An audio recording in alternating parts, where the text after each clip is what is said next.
Hello everyone. इससे पहले कि मैं आपसे पूछूं कि आई होप आप सब सही हो, मैं ये आपको बताना चाहता हूँ कि आज का जो लेक्चर आप ये डिफ्रेंशिएशन का देख रहे हो, इट मीन्स जो डेरिवेटिव्स का लेक्चर आप देखने वाले हो अगले 1 घंटे में 50 मिनट में, वो 11th और 12th के पॉइंट ऑफ व्यू से one of the most important lecture है। अब ऐसा मैं क्यों बोल रहा हूँ, ऐसा बोलने के पीछे कारण क्या है? तो देखो, आप चाहे 11th में वेक्टर सॉल्व करो, काइनेमेटिक्स करो, लॉज ऑफ मोशन करो, वर्क एनर्जी पावर करो, ठीक है, उसके बाद 12th में आप इलेक्ट्रोस्टैटिक्स करो, करंट करो, कैपेसिटर करो, और जितने भी चैप्टर का मैं नाम लूँ, कोई भी चैप्टर आप सॉल्व करो तो हर चैप्टर का कुछ अपना फॉर्मूला होता है, अपनी कुछ थ्योरी होती है, अपना कुछ रूल रहता है, उसका अपना कुछ लॉज होते हैं उसमें, ठीक है।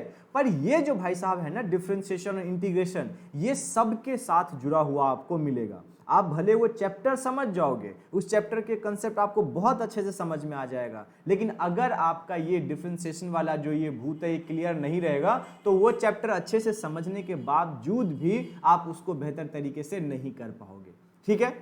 तो इसीलिए इस चैप्टर को आप बहुत ध्यान से देखो, प्लीज, हम्बल रिक्वेस्ट है, बहुत कंसंट्रेट होके देखो, पेन कॉपी ये सब हाथ में लेके बैठ के देखो, तभी आपको समझ में आएगा। क्योंकि यहाँ पे जो डिफरेंशिएशन 100% होता है ना, मतलब मान लो 100 पॉइंट्स के आपका ये पूरा चैप्टर है, तो हम यहाँ पे सिर्फ 10 पॉइंट डिस्कस करने वाले हैं, पर ये 10 पॉइंट इस 100 पॉइंट से थोड़ा सा अलग है, और ये 10 पॉइंट ही आपको फिजिक्स के सारे चैप्टर्स के साथ मतलब यूज होने वाला है, ये 100 पॉइंट्स यूज होने वाला नहीं है, ठीक है। तो ये 10 पॉइंट बहुत ज्यादा इंपॉर्टेंट हमारा अभी साबित होने वाला है। तो चलिए शुरू करते हैं भाई साहब आज की कहानी, अपनी आज की रामायण। तो देखो, इसका अगर मैं बेसिक डेफिनेशन आपको दूं ना, सबसे जो छोटा डेफिनेशन होता है तो वो होता है आपका the rate of change of one variable with respect to other variable. मतलब एक जो रेट होगा ना, दो वेरिएबल का चेंज होने का, दो वेरिएबल का चेंज होने का जो रेट होगा ना, वन रिस्पेक्ट टू अनदर, वही आपका डिफरेंशिएशन होता है, वही आपका डिफरेंशिएशन होता है, ठीक है। अच्छा, वेरिएबल में तो किसी को कोई प्रॉब्लम नहीं है कि वेरिएबल का मतलब क्या होता है, वही x y z a p, जिसकी वैल्यू हम अपने अकॉर्डिंग चेंज कर सके, या फिर जिसकी वैल्यू टाइम के on the basis of time, या फिर टाइम के किसी और बेसिस पे जिसकी वैल्यू चेंज होती रहे ना, कांस्टेंट ना हो, उसको अपन वेरिएबल बोलते हैं। अगर मैं समझाने के लिए बोलूं तो 1 to 100 these are the constant value and x y z are the variables, ठीक है। बात समझ में आई? कोई दिक्कत है यहां तक? अगर यहां तक दिक्कत नहीं है तो इस वाले पॉइंट को आप प्लीज दिमाग में रखो, ये बहुत छोटा सा है पर हर जगह आपको इस्तेमाल करना है ये, ठीक है। अच्छा, अब जो है डिफरेंशिएशन जो है हमारा, डिफरेंशिएशन को शॉर्टकट में अपन ऐसे लिखेंगे, उतना टाइम बर्बाद नहीं करना है। तो इसका अगर मैं सबसे बेसिक फॉर्मूला अपने स्टूडेंट को देना चाहूंगा, सबसे बेसिक फॉर्मूला, तो मैं उसको बोलूंगा कि आप ये समझो, change in one variable, one quantity लिखते हैं, sorry, change in one quantity divided by change in other quantity. मतलब कि एक क्वांटिटी में जो चेंज होगा वो विद रिस्पेक्ट टू आपको दूसरे क्वांटिटी में, मतलब उसमें जो चेंज हो रहा है वो with respect to other quantity change हो रहा है। बात समझ में आई? तो ये सबसे बेसिक फॉर्मूला है, ठीक है। अब यहां पे जो एक वर्ड आया हमारे पास, वो वर्ड आया चेंज। तो चेंज क्या होता है, और अगर चेंज होता भी है तो कितने टाइप का होता है, ये भी समझना बहुत ज्यादा इंपॉर्टेंट है। पहली बात तो चेंज है क्या, और दूसरी बात अगर चेंज है तो क्या इसका कोई टाइप होता है, क्या इसके कुछ कानून होते हैं, कुछ लॉ होता है, कुछ थ्योरी है इसकी। तो चलिए उसी चेंज को हम जो है यहाँ पे समझने की कोशिश करते हैं। अच्छा, कुछ बच्चों को ये फील आ रहा होगा कि ये क्या है, ये नीट के लिए और आईआईटी के लेक्चर है सच में? तो देखो, अगर आप 13th में हो, 12th में हो, तो आपके लिए चीजें बहुत आसान होंगी। जो मैं अभी तक बता रहा हूं, 20 मिनट जो बात बताऊंगा वो शायद आसान ना हो, आपने पढ़ा भी ना हो, ठीक है। लेकिन अभी जो बता रहा हूं बहुत इंपॉर्टेंट और बहुत ही आसान है। लेकिन जो बच्चे अभी जस्ट 10th से 11th में आए हैं ना, अगर वो ये बच्चे देखेंगे तो मैं सच कह रहा हूं, वो भले वो यूट्यूब पे सैल्यूट मुझे ना कर पाए, पर एक कमेंट जरूर करेंगे कि सर ये हमने और ऐसे सोचा ही नहीं था, ठीक है, कि इतने बेसिक लेवल से भी कोई टीचर नीट और जेईई की प्रिपरेशन करवा सकता है, ठीक है। तो चलिए अब यहां पे देख लेते हैं कि चेंज क्या होता है। तो देखो, चेंज को समझने के लिए सबसे बेसिक सा हम वो एग्जांपल ले लेते हैं। ये आप हो और ये आप हो 11th क्लास में, ठीक है, और ये आपकी हाइट थोड़ी सी ज्यादा हो गई है, और आप थे 6th क्लास में इतनी हाइट की। तो 6 से 11th क्लास तक आते आते आपको 5 साल लगा। 5 साल में आपकी हाइट यहां से लेके यहां तक आ गई। आपके हाथ बड़े हुए हैं, आपके बाल बड़े हुए हैं, आपके नाक, मुंह, पेट, सब चीज बड़ा हुआ आपका। आप में चेंज देखने को मिला, बदलाव, बदलाव। ठीक है, जो चेंज होता है वो ये भी तो एक काइंड ऑफ चेंज ही हुआ ना। अच्छा, इसका कोई रूल निकल के आया क्या? अगर इसको रियल लाइफ से आप वो रिलेट करते हो तो आप जो चेंज हुए, क्या आपके पापा आपके मम्मी ने कोई फिजिक्स का लॉ बताया आपको, कोई मैथमेटिक्स का लॉ बताया, कोई केमिस्ट्री का लॉ बताया, कोई यूनिवर्सल लॉ बताया, कोई कुछ भी लॉ बताया? नहीं। आप समय के साथ, टाइम के साथ अपने हिसाब से चेंज होते रहे। ये नेचुरल है, ये नेचुरल है। लेकिन इसको हम फिजिक्स के पॉइंट ऑफ व्यू से, जिसमें मैथमेटिकल टूल्स का हेल्प लेके हम समझने की कोशिश करेंगे यहाँ पे चेंज को। जो बेसिक चेंज है वो तो मैंने आपको बता दिया। एक पेड़ आप देखते हो, टाइम टू टाइम उसमें ग्रोथ होता है। जैसे फंक्शन में मैंने बताया था कि हम पानी डालते हैं तो जो आपका the growth of tree is directly proportional to the water.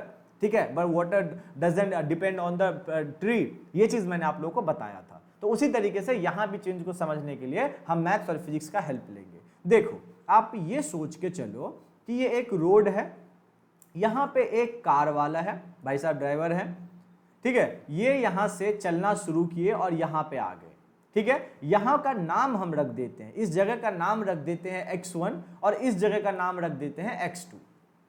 अगर इन ड्राइवर से कोई पूछे, ड्राइवर अंकल जो है इनसे कोई पूछे कि आपके कार का जो पोजीशन है, आपके जो कार का पोजीशन है, वो पोजीशन में क्या चेंज आया, क्या चेंज आया? मान लो कि ये एक दुकान के पास खड़े थे, ये एक शॉप के पास खड़े थे और अभी जो गाड़ी चला के एक टेंपल के पास आ गए, एक टेंपल के पास आ गए। तो एक लैंग्वेज जो कि रियल लाइफ लैंग्वेज होता है वो ये बोल सकते हैं कि अभी कुछ देर पहले तो मैं वहां पे एक दुकान के पास खड़ा था, दुकान का कुछ भी नाम लिख दो, मतलब जनरल स्टोर के पास खड़ा था, अभी मैं टेंपल पे खड़ा हूं। तो ये मेरी चेंज हुई है मेरे कार की पोजीशन में, इतनी कार मैंने चलाई है। लेकिन फिजिक्स में, मैथ्स में आप ऐसे एग्जाम्पल तो नहीं दे सकते कि पहले मैं खड़ा था आपके एक्सेस, मतलब एक्सेस नहीं, मतलब ये एग्जाम्पल हम नहीं दे सकते। ठीक है, तो यहां पे हम चेंज को कैसे बताएंगे, यहां पे हम चेंज को कैसे बताएंगे? तो इसके लिए बहुत इजी कंसेप्ट है। देखो, अगर चेंज हमें पता करना है तो हम ये भी तो कह सकते हैं ना कि x2 माइनस x1 अगर हम कर देंगे तो क्या चेंज हुआ, ये वाला चेंज हुआ पोजीशन में, ये हमें पता चल जाएगा। ये अपने को पता चल जाएगा कि आखिर क्या चेंज एग्जैक्टली हमें देखने को मिला है, ये पता चल जाएगा ना, कोई तो दिक्कत नहीं है। चलिए, अगर इतनी बात पता चल गई तो हम यहां से ये समझने में मतलब कैपेबल है, अभी तक हमने समझ पाया कि चेंज का मतलब हुआ x2 माइनस x1। अब ये x2 माइनस x1 क्या है, अब उसको समझना बहुत जरूरी है, क्योंकि यहां पे बहुत ज्यादा बच्चे मतलब कि गलत चीज, मतलब गलत कर देते हैं, गलती कर देते हैं। तो देखो, x2 जो है ना आपका, ये फाइनल वैल्यू है। क्या है ये फाइनल वैल्यू। और जो x1 है गाइस आपका, वो है आपका इनर्शियल वैल्यू। इसको कभी भी मतलब गलती से भी ये सोचने की कोशिश मत करना कि बड़े में से छोटे को माइनस करते हैं। ठीक है, बिगर वैल्यू में से स्मॉलर वैल्यू को हम सब्सट्रैक्ट करते हैं, ये कभी भी मत सोचना, वरना पूरा का पूरा क्वेश्चन आपका गलत हो जाएगा। आप हमेशा ये याद रखना कि final value minus initial value होता है। क्या याद रखोगे आप? Final value minus initial value होता है। ये आपको हमेशा याद रखना है। ठीक है, ये आपको हमेशा याद रखना है। अच्छा, मैं एक एग्जांपल लेके समझाता हूं तो और बेहतर तरीके से आप शायद समझ पाओगे। ठीक है, ये तो चेंज समझ में आ गया, इसको एज अ फॉर्मूला ही ट्रीट करो आप। देखो, मान लेते हैं कि वही रोड है, वही अंकल है ड्राइवर, और वही गाड़ी वो कार चला रहे हैं। ठीक है, ये पोजीशन का नाम फिर से x1 दे देते हैं, इस पोजीशन का नाम फिर से x2 दे देते हैं। अब x1 पे जब वो खड़े हैं ना, तो इनके कार में जो पेट्रोल है वो है आपका 5 पेट्रोल कितना ले लेते हैं? पेट्रोल ले लेते हैं 5 लीटर। ठीक है, और जब ये यहां पे आए हैं तो इनके कार में अब पेट्रोल है 4 लीटर, क्योंकि भाई ये 2 किलोमीटर, 5 किलोमीटर, 10 किलोमीटर चल के आए हैं ना, तो पेट्रोल तो कम होगा, पेट्रोल डीजल जो भी लगता हो, गैस लगता हो, वो तो कम ही होगा। अब अगर आपसे ये पूछा जाए कि मुझे बताओ पेट्रोल में क्या चेंज देखने को मिला, जो पेट्रोल यूज कर रहे थे कार को मूव करने के लिए, उस पेट्रोल में क्या चेंज देखने को मिला? तो भाई साहब यहां भी तो हम चेंज ही निकाल रहे हैं, यहां भी तो अपन चेंज ही निकाल रहे हैं। तो हम क्या करेंगे? x2 minus x1। x2 minus x1, मतलब इस पोजीशन पे जो कंडीशन है माइनस इस पोजीशन पे जो कंडीशन है उसमें से माइनस करेंगे। तो देखो इस पोजीशन पे पेट्रोल कितनी है, तो 4 लीटर। इस पोजीशन पे पेट्रोल कितनी थी, तो 5 लीटर। अब माइनस करोगे तो आपको पता चलेगा कि ये माइनस का 1 लीटर हमें देखने को मिला। क्या देखने को मिला, माइनस का 1 लीटर हमें देखने को मिला। बात समझ में आई। लेकिन यहीं पे अगर आपने दिमाग में ये कंसेप्ट रखा होता है कि बिगर वैल्यू में से हमें माइनस करना होता है स्मॉलर वैल्यू, तो आप क्या करते, 5 माइनस 4 लीटर इस तरीके से करते, तो आंसर आपका आता 1 ही, लेकिन वो पॉजिटिव आता और यहाँ पे नेगेटिव आया है। जमीन आसमान फर्क आपको देखने को मिला कि नहीं। तो आपको क्या दिमाग में रखना है कि change means nothing, just final value minus smaller value, और आपको कुछ भी याद नहीं रखना है। ठीक है। अच्छा, तो यहाँ पे एक दो केस और ले लेते हैं। तो ये मैंने आपको दिखा दिया नेगेटिव केस, ये मैंने आपको दिखा दिया नेगेटिव केस। बात समझ में आई। अच्छा, अब हमने एक पॉजिटिव केस में आपको दिखा देता हूं। मान लेते हैं कि ये एक माउंटेन है, ये एक माउंटेन है, it doesn't look like mountain but you consider it as a mountain. ये माउंटेन है और ये माउंटेन ट्रैकर है, ठीक है, जो ऊपर अपना जा रहे हैं। इस पोजीशन पे जब वो थे तो ऑब्वियस सी बात है जो इनकी हाइट होगी वो कम होगी, हाइट आपकी कम होगी इसकी। बात समझ में आया। इस पोजीशन को हम लोग बोल देते हैं ए, ठीक है भाई, इस पोजीशन को बोल देते हैं ए। अब ये अपना मेहनत करके यहाँ पे इन्होंने फतेह कर लिया, जीत लिया इन्होंने पहाड़ को। अब ये यहाँ पे पहुंच गए, इस पॉइंट को बोल देते हैं बी। बात समझ में आया। तो अब देखो ए पे इनकी हाइट कितनी थी, बस इतनी, ग्राउंड से अगर कंपेयर करें तो। लेकिन बी पे इनकी हाइट कितनी है भाई साहब, बहुत ज्यादा। तो यहां पे अगर हाइट का हमें चेंज निकालना हो जो गेन किया है ट्रैकर ने, माउंटेन ट्रैकर ने, तो आप क्या करोगे, height of V minus height of A, मतलब final value, it means final value minus initial value. तो आपको ये जो हाइट का डिफरेंस है ये आपको देखने को मिल जाएगा। तो ये आपका चेंज हुआ। अब ये कंडीशन जो है हमारा पॉजिटिव कंडीशन आपको देखने को मिला। ये कंडीशन में जो है आपने पॉजिटिव चीज को देखा है। बात समझ में, कोई दिक्कत है यहां तक? अगर देखो छोटा सा भी दिक्कत हो ना तो मुझे बताओ कि आखिर मतलब चीजें किस तरीके से चल रही हैं। क्योंकि देखो अगर अभी नहीं समझ पाओगे ना यार तो आगे जाके बहुत ज्यादा प्रॉब्लम होगा। और मुझे नहीं लगता कि इससे बेसिक सच में कुछ हो सकता है। कभी भी मैथ्स वाले सर भी इस तरीके से नहीं बताएंगे क्योंकि वो टाइम वेस्टेज हो जाएगा ना इतना बताने में। तो वो वही चीज बताएंगे जो चीज इंपॉर्टेंट होगा आपके लिए। पर मैं यहाँ पे बता रहा हूँ because I am not a mathematics teacher, ठीक है। मुझे इस तरीके से आपको रिलेट करके बताना पड़ेगा चीजों को, ठीक है। चलिए, अच्छा, तो यहां से आपने देखा कि आपको एक मिला पॉजिटिव चेंज देखने को मिला, एक आपको नेगेटिव चेंज देखने को मिला। अच्छा, जीरो चेंज भी हो सकता है, चेंज जो है वो जीरो भी हो सकता है। आप कंपेयर करके देख सकते हो किस तरीके से। मान लेते हैं कि एक रोड है, इस रोड पे ये कार भाई साहब चला रहे हैं, ठीक है। अगर ये आपसे पूछा जाए कि एक पोजीशन आपका क्या था, x1, the one position is x1 and other position is x2। बात समझ में आई।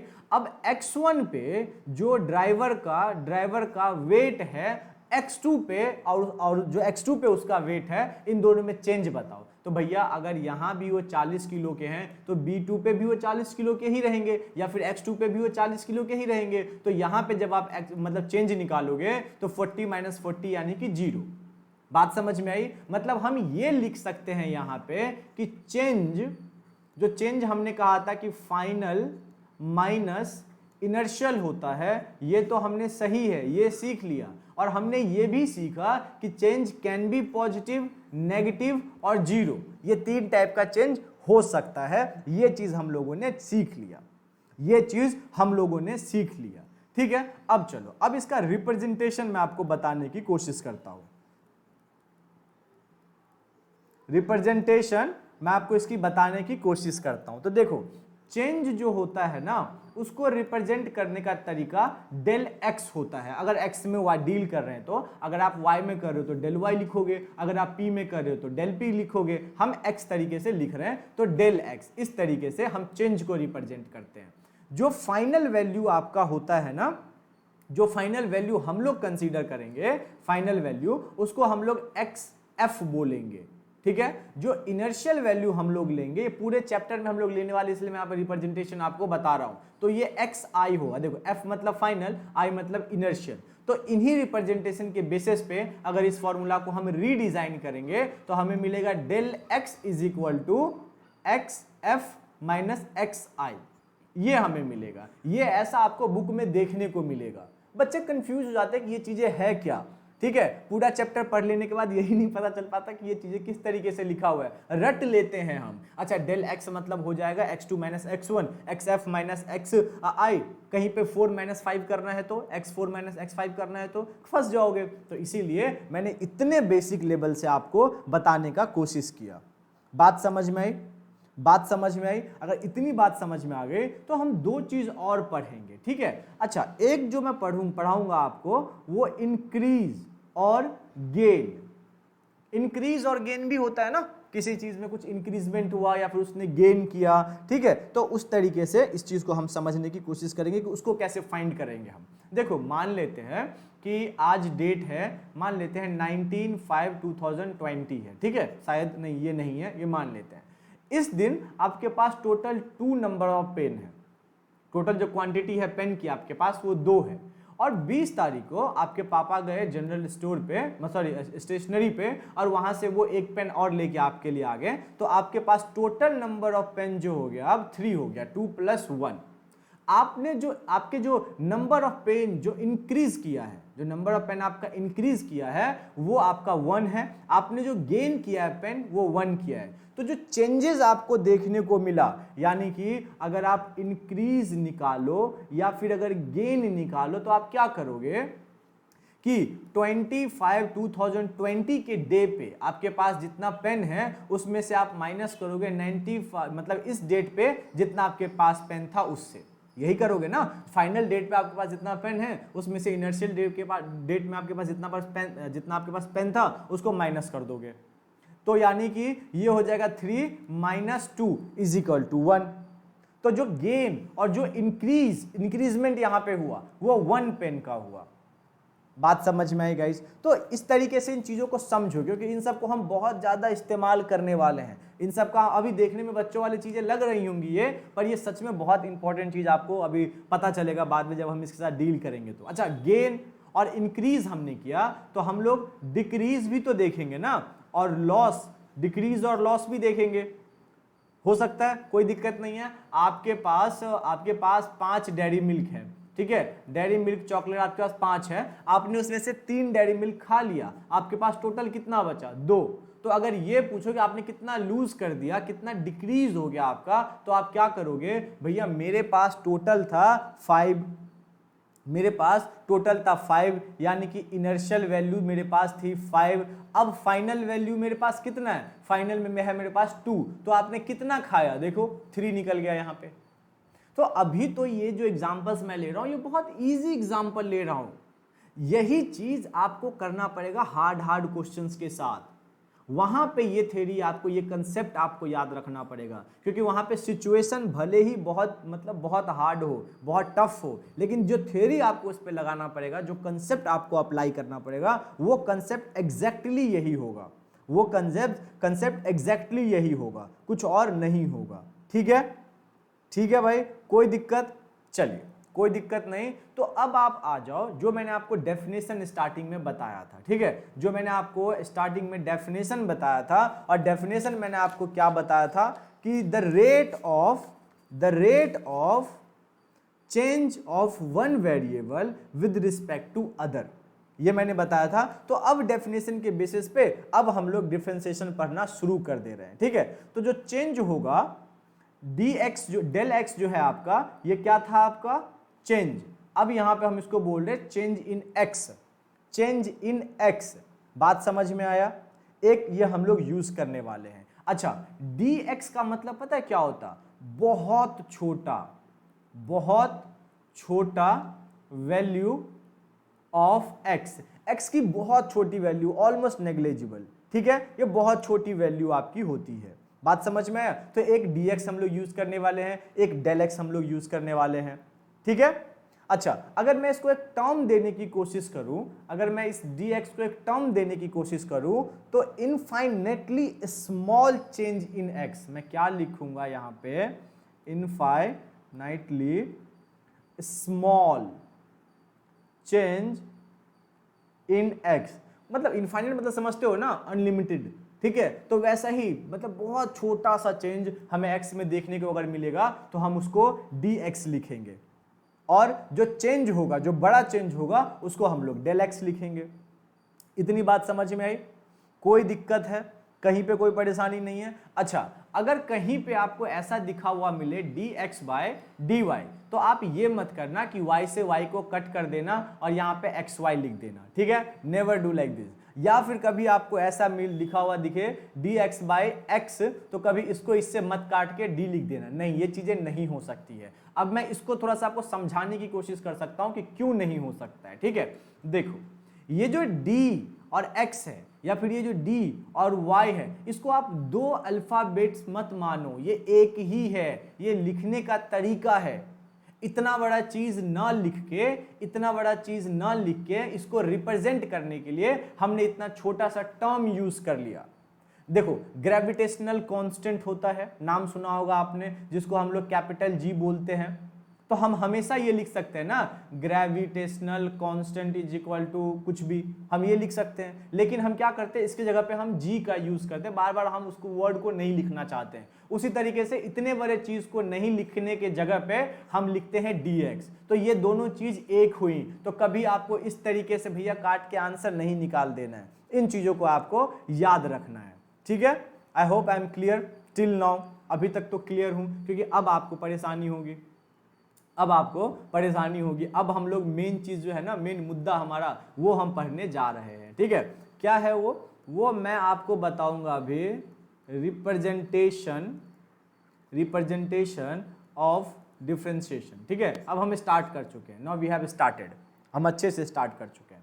तो देखो, dy बाय dx या फिर d बाय dx ब्रैकेट में y, या फिर d बाय dx और यहां पे y, ये तीनों चीज का मतलब एक ही है, all are same, all are same, ये सारे तीनों जो है बराबर है। कभी इसको अलग अलग मत समझना, कभी अलग समझने की कोशिश मत करना, ये तीनों के तीनों जो है बराबर है।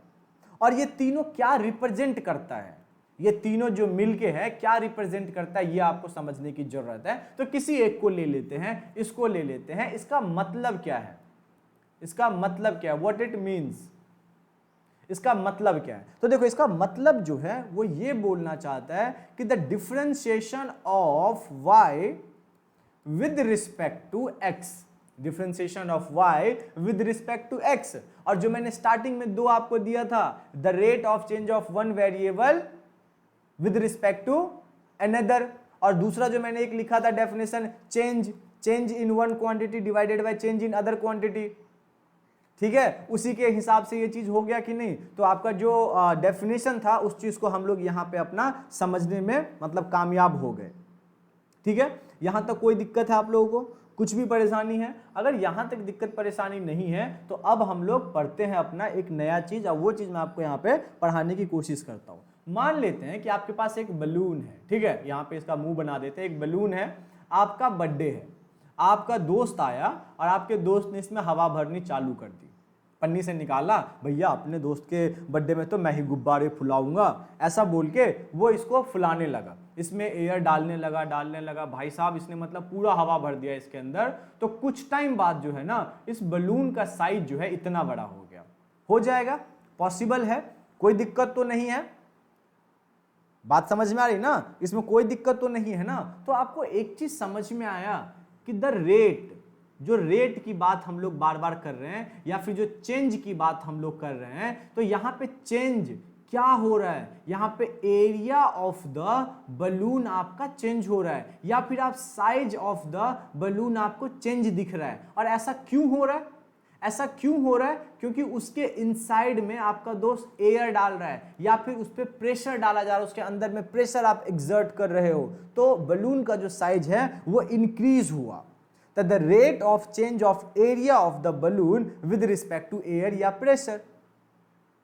बात समझ में आया? The rate of change of area of the balloon, काफी बार ऑफ आ गया, of the balloon with respect to area या प्रेशर। मतलब इसका जो एरिया चेंज होने का रीजन है, इसके पीछे जो भाई साहब का हाथ है वो एयर या फिर प्रेशर, आप जो बोलना चाहो।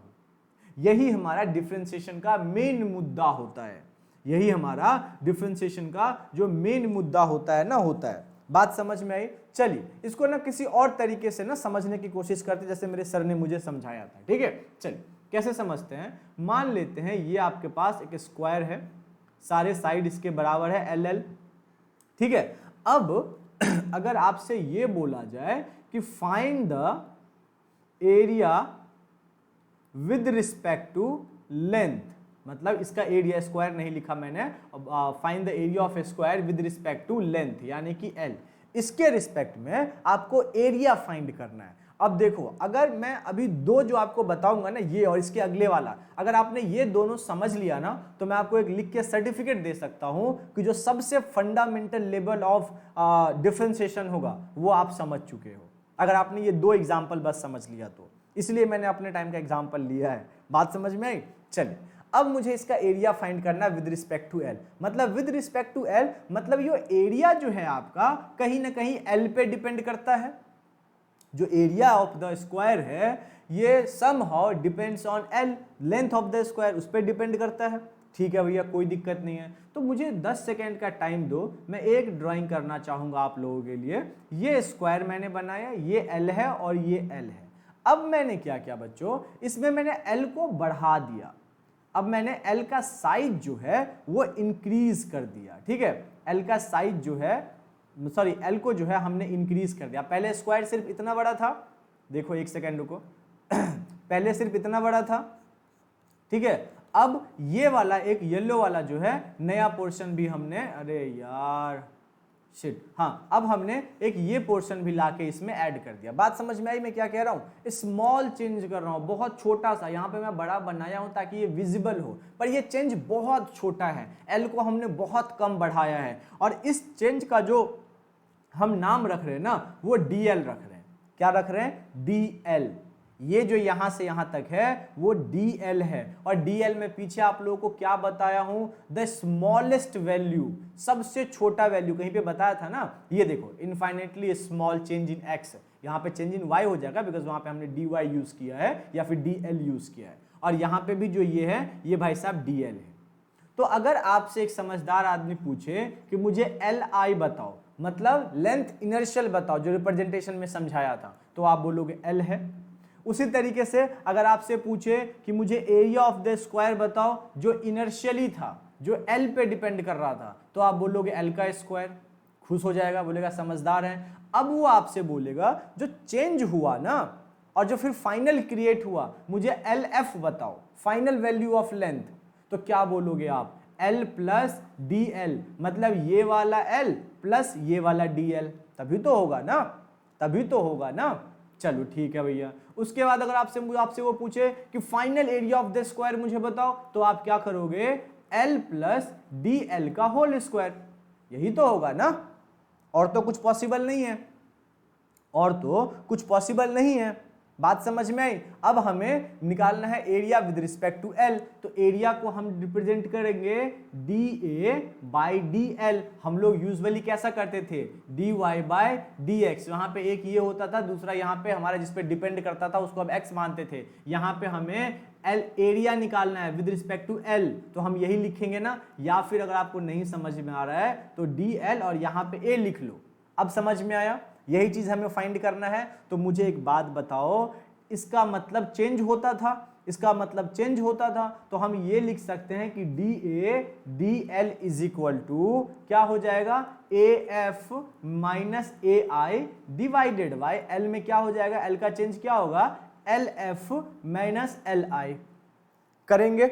यहां तक कोई दिक्कत है? नहीं साहब। अच्छा, ए एफ की वैल्यू क्या है? तो देखो ए एफ की वैल्यू हमारे पास एल प्लस डी एल का होल स्क्वायर है। क्या है?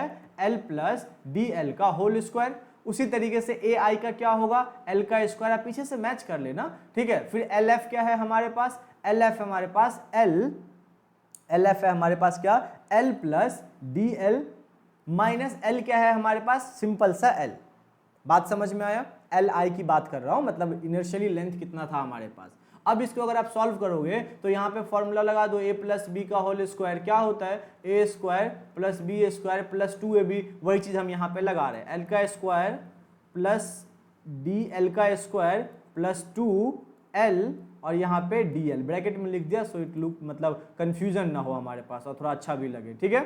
चलिए डिवाइडेड बाय यहाँ पे हो जाएगा l plus d L minus L. तो आप देखो यहाँ पे कुछ चीजें आपस में कट रही होंगी, ठीक है। ये l से l कट रहा है आपका, एल स्क्वायर से एल स्क्वायर कट रहा है आपका, ठीक है। तो हमें मिल क्या रहा है यहाँ पे, हमें मिल रहा है डी एल का whole square plus 2l d l divided by d l, यही मिल रहा है हमें, यही मिल रहा है। कोई दिक्कत है यहाँ तक? अच्छा कोई दिक्कत नहीं है तो आगे बढ़ते हैं थोड़ा सा। अच्छा मुझे बताओ एक्स स्क्वायर का मतलब क्या होता है, या फिर एक्स क्यूब का मतलब क्या होता है? यही होता है ना, एक्स मल्टीप्लाई एक्स, और इसका मतलब होता है एक्स मल्टीप्लाई एक्स 3 बार, यही होता है। चलो अगर इतना आपको समझ में आ गया तो मैं सही डायरेक्शन में जा रहा हूँ। मतलब इतने बच्चों वाला चीज सर आप पूछोगे, यार पूछना पड़ता है, कई बार हमें चीज़ें आती हैं, अगर हम उसको रिकॉल कर लेना तो हम बहुत अच्छा कर सकते हैं, पर हम रिकॉल नहीं करते उसको। अच्छा पीछे हमने क्या लिखा था, डी एल का स्क्वायर।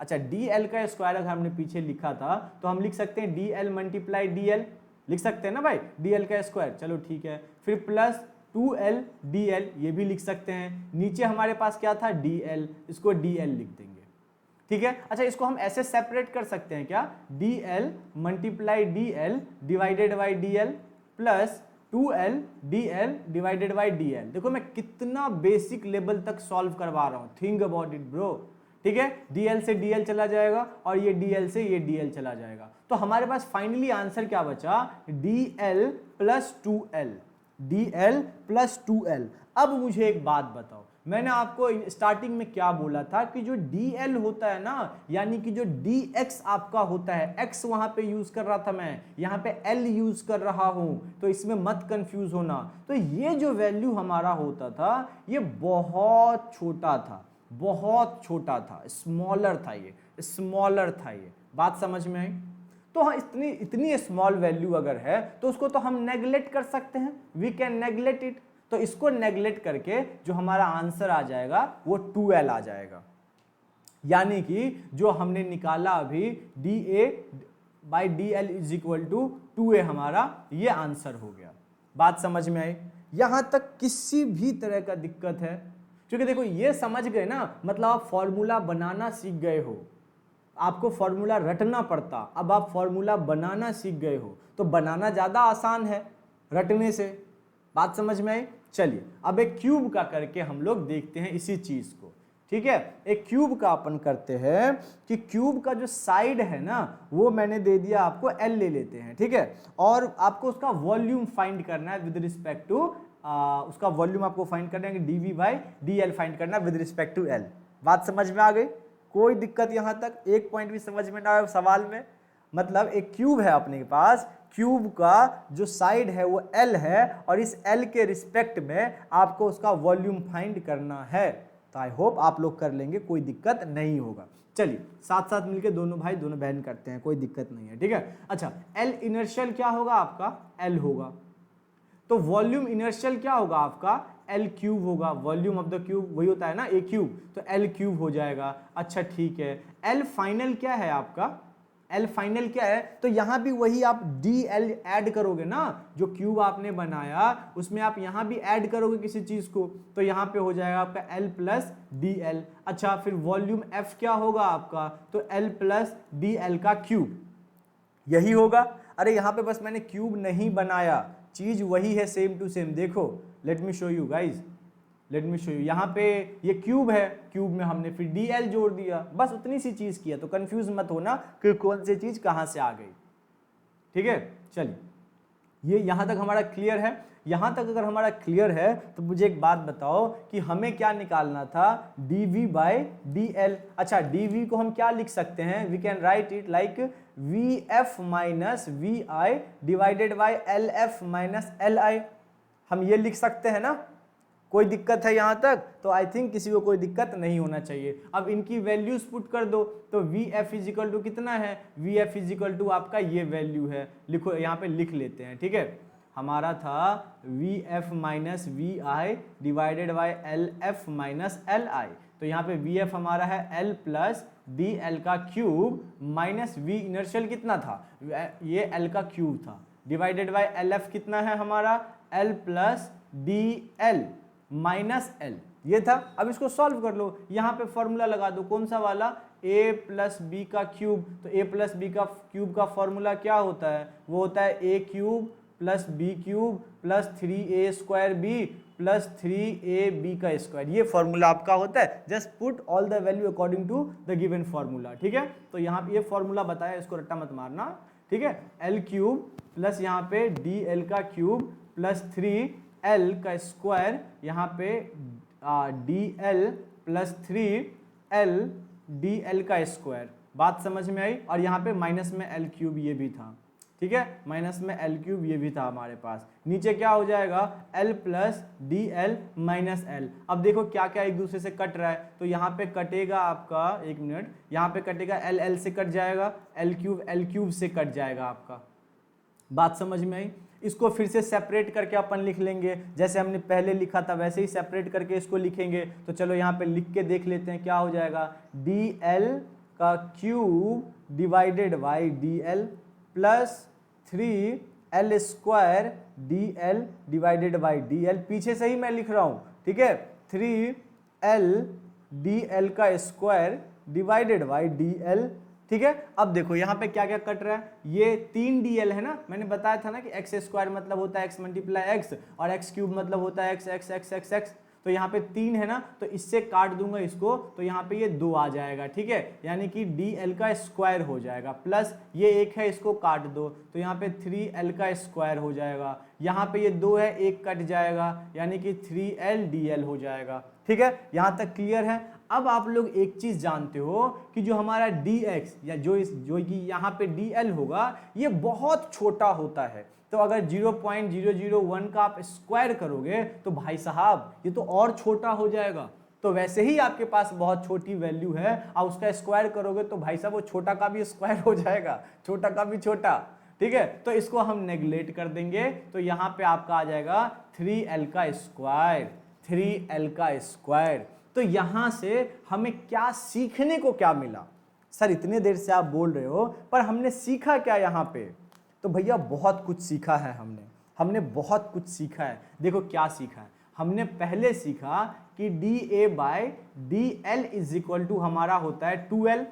फिर हमने सीखा, यहाँ पे वो कर देते हैं, dV by dl is equal to हमारा होता है 3l। क्या हमने यही चीज सब सीखा है, कुछ और सीखा है? अच्छा, यहाँ पे फिर अगर हम 4 का निकालते, अगर v की पावर 4 होता तो वहाँ पे 4l हो जाता, अगर 5 होता तो 5l हो जाता। मैं किस बेसिस पे कह रहा हूँ? यहाँ पे मैं कह रहा हूँ a का पावर स्क्वायर था ना जी, यहाँ पे v का पावर क्यूब था ना, यहाँ पे मैं मान रहा हूँ कि अगर कुछ होता तो उसका पावर हो जाता 4, यहाँ पे मान रहा हूँ कुछ होता तो उसका पावर होता 5, तो उसकी वैल्यूज ऐसे निकल के हमें आती।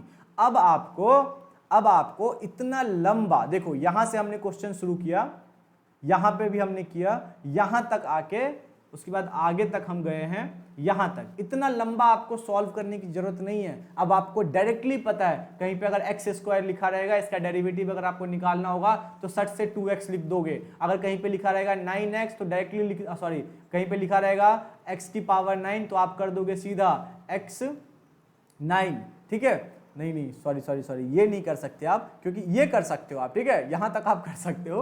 आगे का बताता हूँ आपने और क्या सीखा है। मैं थोड़ा ज़्यादा भावनाओं में बह गया, आपने अभी ये नहीं सीखा है, मैं वो बता देता हूँ कि आपने और क्या सीखा है, ठीक है। तो इतनी चीज़ तो आपको समझ में आ गया, चलिए अब आगे बढ़ते हैं थोड़ा सा। और मैं आपको आगे बढ़ने के जगह पे ना एक क्वेश्चन देता हूँ कि find the derivatives of sine x. Theta के जगह पे हमने x यूज किया, हम लोग पहले लिखते थे साइन थीटा छोटे बचपन में, अब हम लिख रहे हैं sine x, theta is equal to x। तो इस सब में फंसना मत। अब मुझे बताओ सॉरी, इसका डेरिवेटिव क्या निकाल पाओगे? इसका डेरिवेटिव्स क्या निकाल पाओगे? तो आपका आंसर होगा no sir, we are not able to solve the find the derivative of sine x या फिर ट्रिग्नोमेट्रिक फंक्शन। क्यों? क्योंकि आपने बताया नहीं है, आपने बताया नहीं है। मैंने तो बहुत चीज आपको बताया अभी तक, ये आधा घंटा के अंदर मैंने आपको बहुत सारी चीज बताया, लेकिन ट्रिग्नोमेट्रिक फंक्शन के लिए मैंने आपको कुछ भी नहीं बताया। ट्रिग्नोमेट्रिक फंक्शन के लिए मैंने आपको कुछ नहीं बताया। तो ट्रिग्नोमेट्रिक फंक्शन के लिए ना मैं आपको एक फंक्शन वाला फॉर्मूला देने की यहां पे कोशिश करूंगा। ठीक है, मान लेते हैं, let us consider we have a function, हमारे पास एक फंक्शन है एफ एक्स। जिसको फंक्शन नहीं समझ में आ रहा होगा, अभी बात नहीं समझ में आएगा, तो भाई साहब ये गलत बात है, क्योंकि मैं फंक्शन पे इतना लंबा लेक्चर दे चुका हूं। प्लेलिस्ट में जाओ, देखो, लेक्चर के डिस्क्रिप्शन के अंदर भी लिंक मिल जाएगा, और आपको वीडियो खत्म होने के बाद भी शायद मिल जाएगा, या फिर सीबीएसई तैयारी सर्च करो और वहाँ पे जो प्लेलिस्ट है उसमें जाओ, देखो 1 year crash course for 11th class, उसमें जाके देखो फंक्शन, वरना हर जगह मतलब मत्था मारोगे अपना अगर नहीं समझ पाओगे तो। ठीक है, चलिए, तो यहाँ पे हमने एक फंक्शन ले लिया एफ एक्स। अगर इसका डेरिवेटिव हमें निकालना होगा तो हम अपना सिंपल कंसेप्ट लगाएंगे। हम सख्त लौंडे हैं, हम चेंज नहीं होंगे। मैंने यही तो बताया था कि डी बाय डी एक्स था, y का हमें डेरिवेटिव्स निकालना है, तो इस y को यहाँ पे लिख देंगे। अब इसको आप एज अ फंक्शन ट्रीट कर रहे हो, एक नंबर की तरह ट्रीट करो, एक y की तरह ट्रीट करो, तो आप यही तो लिखोगे डी बाई डी एक्स, और यहाँ पे हो जाएगा एफ एक्स। ये फंक्शन आपने यहाँ पे लिख दिया। तो इसका डेरिवेटिव कैसे निकालेंगे?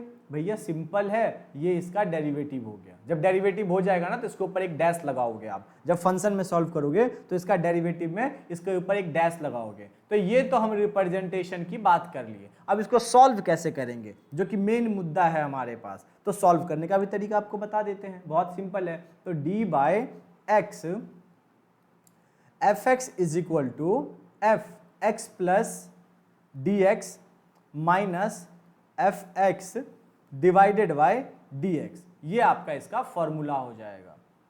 ठीक है, ये आपको मैथ्स में ना इसको एक नाम देंगे इस फॉर्मूला को, पर वो नाम हम यहाँ पे यूज नहीं करेंगे। क्यों? क्योंकि उसके लिए मुझे और भी चीजें आपको समझाना पड़ेगा, which is not required right now. ठीक है, इसीलिए बस आप इतना समझो कि जब एफ एक्स यानी कोई फंक्शन का आपको निकालना हो तो you can use this method, you can use this formula to solve the given problem. ठीक है, बात समझ में आई? चलो इस कहानी को यहीं पे खत्म करते हैं। वो साइन वाले को आप करके इस पे देख लेना, you will get the answer without any problem, without any problem. बात समझ में आई? अच्छा, अब कुछ हम लोग स्टैंडर्ड फॉर्मूला ले लेते हैं। ठीक है, कुछ फॉर्मूला हम यहाँ पे डिस्कस कर लेते हैं। ठीक है, कुछ फॉर्मूला यहाँ पे अपन डिस्कस कर लेते हैं। दूसरा कलर लेके यार, ताकि थोड़ा सा अच्छा दिखे। रुको, कुछ दूसरा कलर चूज करते हैं। ये ले लेते हैं। हाँ, ये अच्छा है। देखो सबसे पहले पहला फॉर्मूला मैं आपको दे रहा हूं, d by d x any constant, कोई भी कांस्टेंट। ठीक है, उसका डेरिवेटिव हमेशा जीरो होगा। 1 का डेरिवेटिव निकालोगे जब आप, तो ये हमेशा जीरो होगा। डी एक्स का आप 100 का निकालोगे तो हमेशा जीरो होगा। तो this is your formula, formula number 1। ठीक है, फॉर्मूला नंबर 1। चलिए अब दूसरे फॉर्मूला की तरफ धीरे से स्लोली से बढ़ते हैं। दूसरा फॉर्मूला मैं आपको बताने जा रहा हूं, d by d x x की पावर एन, एक्स की पावर एन। तो इसको कैसे करोगे भैया? जो n यहां पे लिखा हुआ है वो n आ जाएगा आपका नीचे, मतलब इसे कोफिशिएंट बन जाएगा x n माइनस 1। इस तरीके से हो जाएगा, इस तरीके से हो जाएगा। ठीक है, एग्जाम्पल के तौर पे मैं समझा देता हूं। अगर आपके पास सिचुएशन इस तरीके का होता है, x का स्क्वायर, तो आप कैसे सॉल्व करते? देखो x x से मैच कर गया, और ये 2 जो है आप n के तरह ट्रीट करोगे, तो 2x 2 माइनस 1 यानी कि 2x, ये आपका आंसर आ जाएगा। एक और एग्जाम्पल ले लेते हैं आपको बेहतरी के लिए। यहाँ पे अगर आपका होता x की पावर 9, तो यहाँ पे क्या हो जाएगा? 9 यानी कि nx 9 माइनस 1, यहाँ की 9x की पावर व्हाट? 8।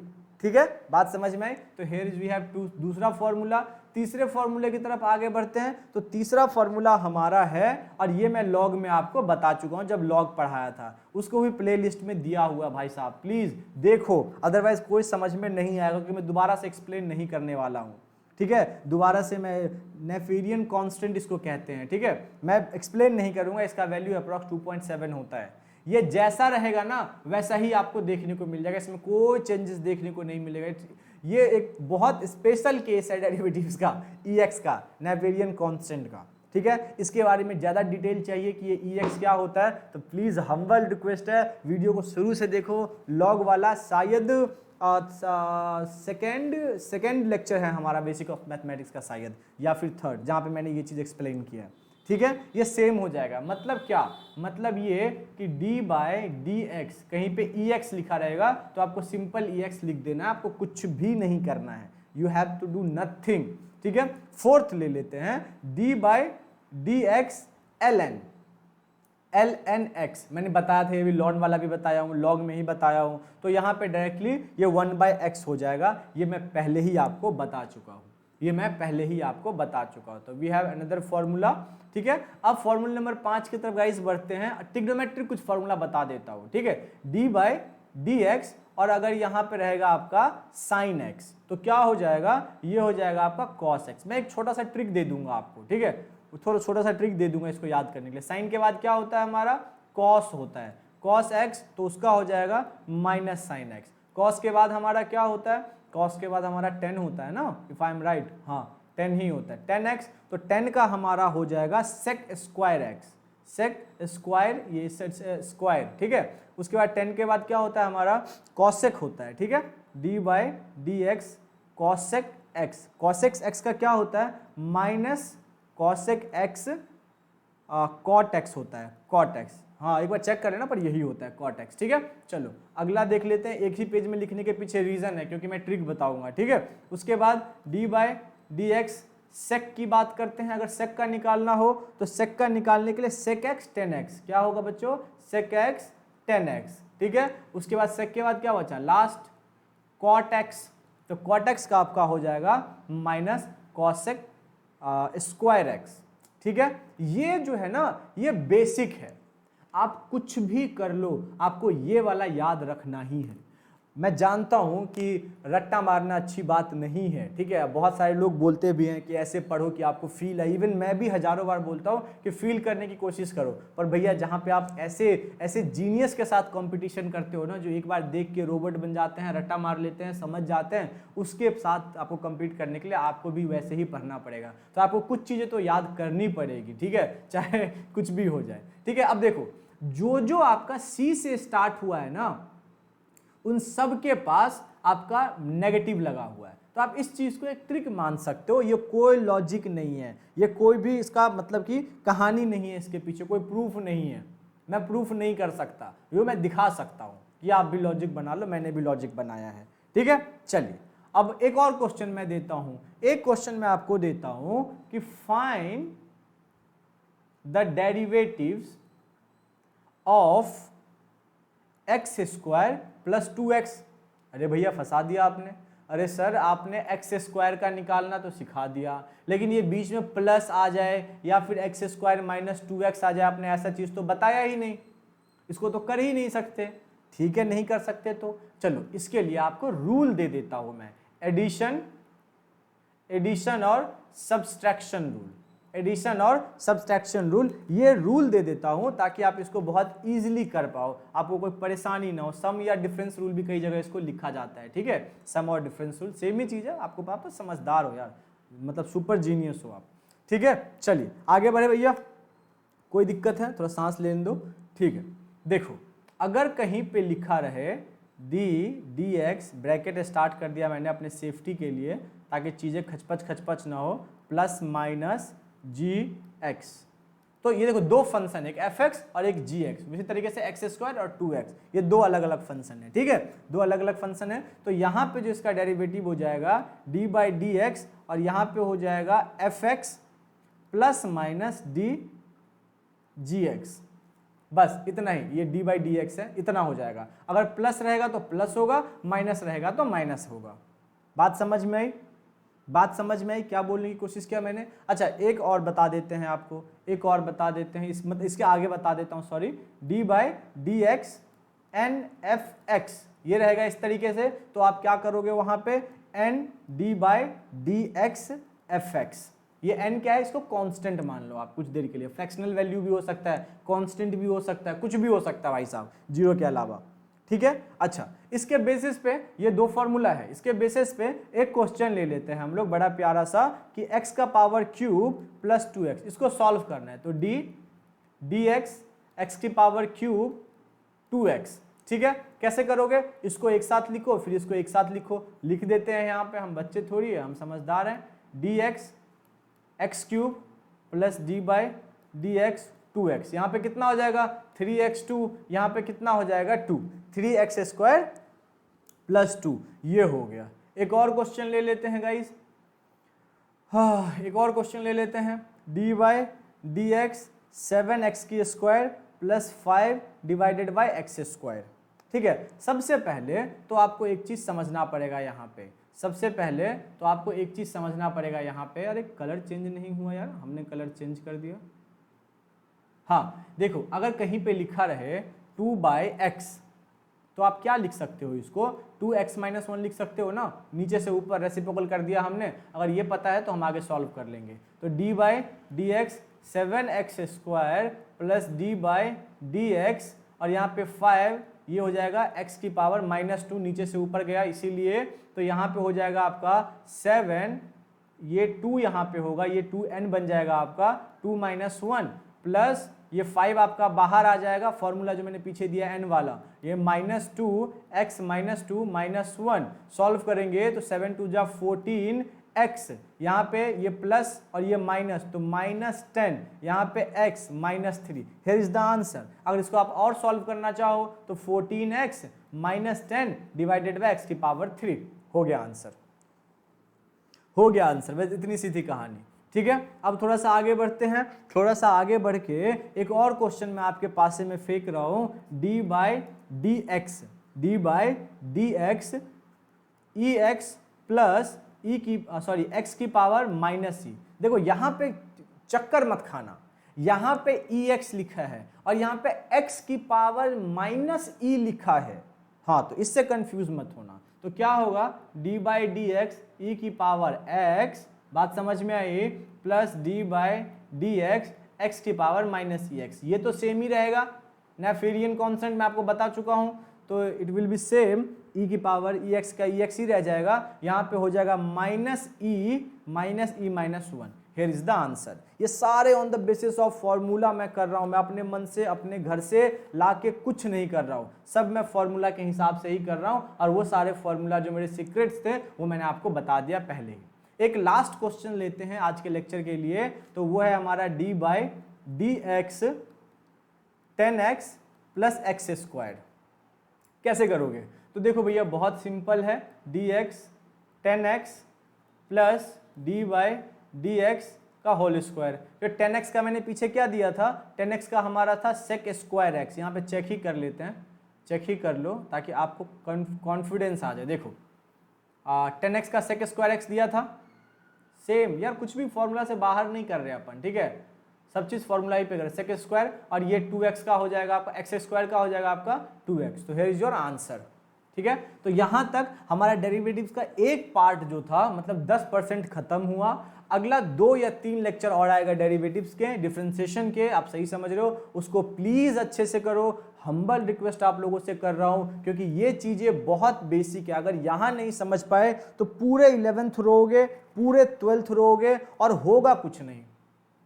फिजिक्स समझ जाओगे लेकिन जो उसको सॉल्व करने का वे है ना, जो अप्रोच है, वो आप कभी नहीं समझ पाओगे। तो प्लीज खुद के साथ खिलवाड़ मत करो, इन चीजों को देखो। लास्ट में एक रिक्वेस्ट करना चाहूंगा, अगर आपको अच्छा लगा वीडियो, लेक्चर पसंद आया तो लाइक सब्सक्राइब शेयर कर दो, ताकि आपके साथ साथ मुझे भी थोड़ा सा मोटिवेशन मिले और मैं नए लेक्चर लाता रहूं। ठीक है, बाय बाय, टेक केयर, और सारे प्लेलिस्ट को चेक करके प्लीज अच्छे से आप मतलब चीजों को देख लो। ठीक है, पढ़ाई अच्छे से शुरू कर दो। Bye bye.